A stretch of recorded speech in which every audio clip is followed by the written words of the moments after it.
Donc depuis 2015, Bordure Atlantique a entrepris une démarche BIM à l'échelle du quartier Belvédère qui se trouve sur la ZAC Garonne-Eiffel à Bordeaux. Ce projet, initié depuis les premières phases de conception, se poursuit aujourd'hui en phase de réalisation.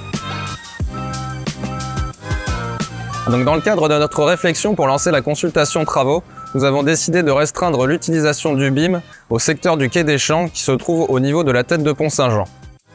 Cette zone est une 4 voies en contrebas de la future place du Belvédère. Alors pendant la phase DCE, un GEROP a rédigé un cahier des charges qui intègre le volet BIM pour la consultation.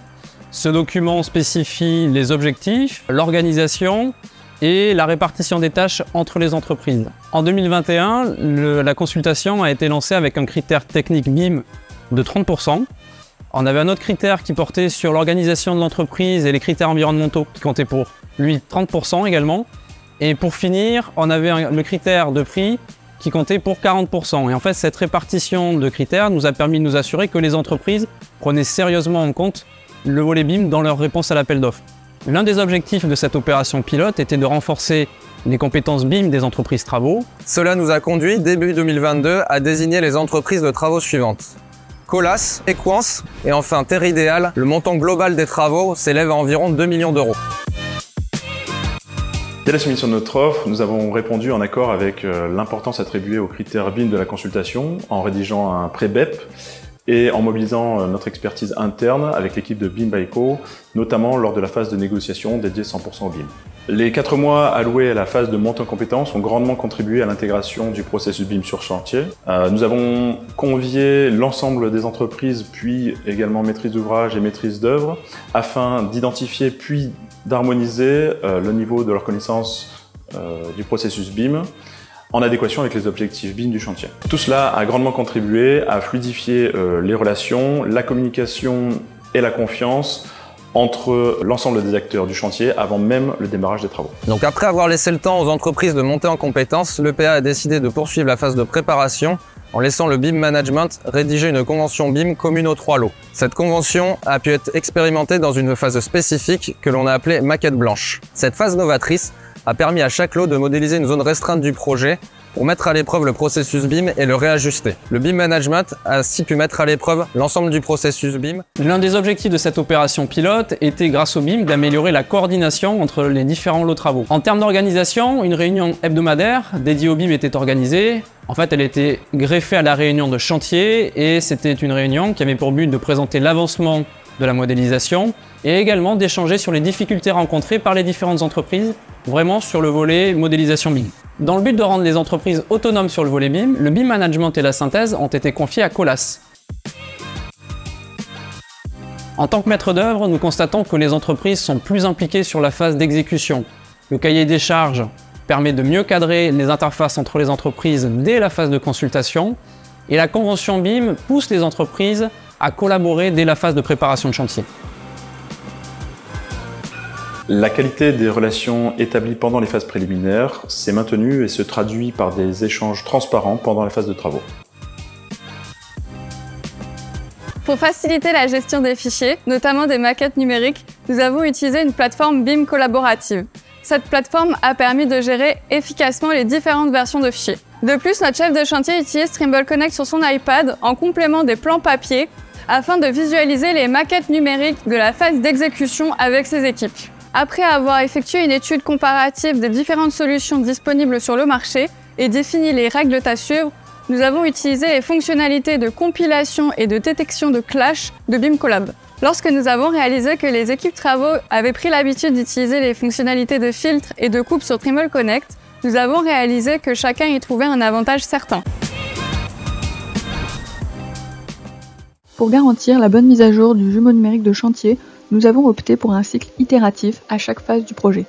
Pendant la phase de préparation, chaque lot a utilisé son logiciel métier pour modéliser ses travaux, puis a déposé sa maquette au format IFC sur Trimble Connect. Colas, responsable de la synthèse, a analysé ses maquettes en vérifiant à la fois la géométrie et les propriétés intégrées.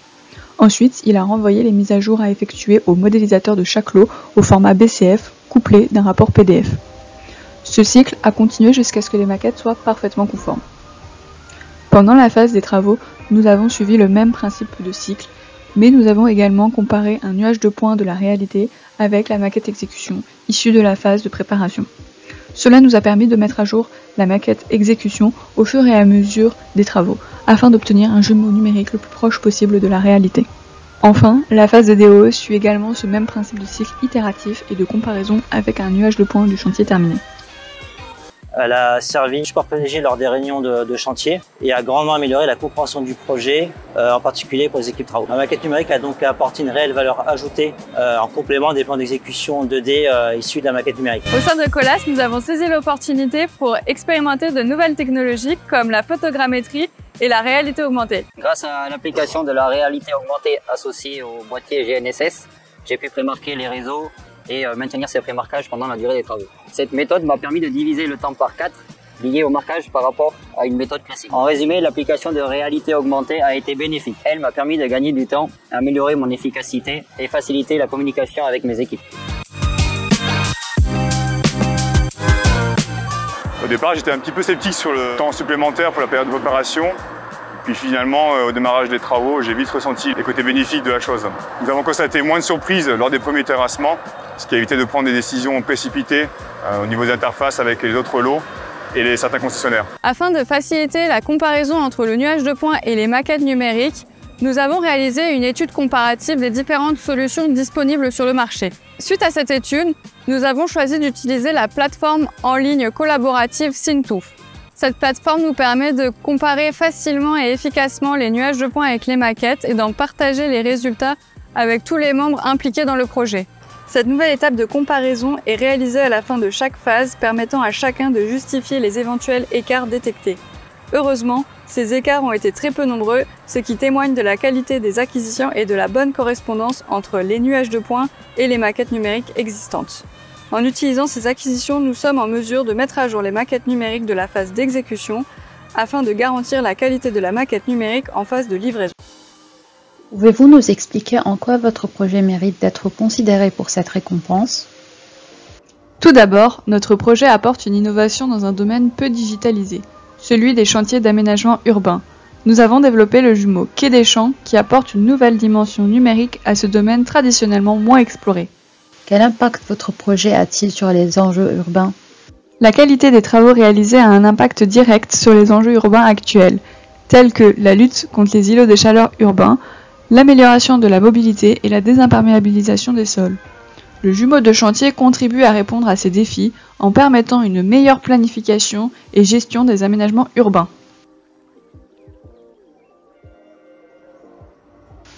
Comment votre projet assure-t-il la fiabilité de la réalisation des travaux et de l'exploitation future des espaces publics? Le jumeau de chantier crée un double virtuel constitué d'objets essentiels à l'exploitation de la ville. Cela garantit une meilleure gestion et une fiabilisation tant de la réalisation des travaux que de l'exploitation future des espaces publics. Qu'en est-il de la réplicabilité et des économies liées à votre projet? Une distinction pour ce projet permettrait de reconnaître la méthode mise en œuvre et d'ouvrir la voie à sa réplicabilité sur d'autres chantiers. Cela réduirait les coûts liés aux campagnes de numérisation de l'existant, favorisant ainsi des économies significatives. En résumé, comment votre jumeau numérique contribue-t-il à une gestion plus efficace, durable et économique des aménagements urbains? Notre jumeau numérique permet une meilleure planification et gestion des chantiers d'aménagement urbain, ce qui conduit à une gestion plus efficace, durable et économique. Il contribue à résoudre les enjeux urbains actuels tout en garantissant la fiabilité des travaux réalisés et de l'exploitation future des espaces publics.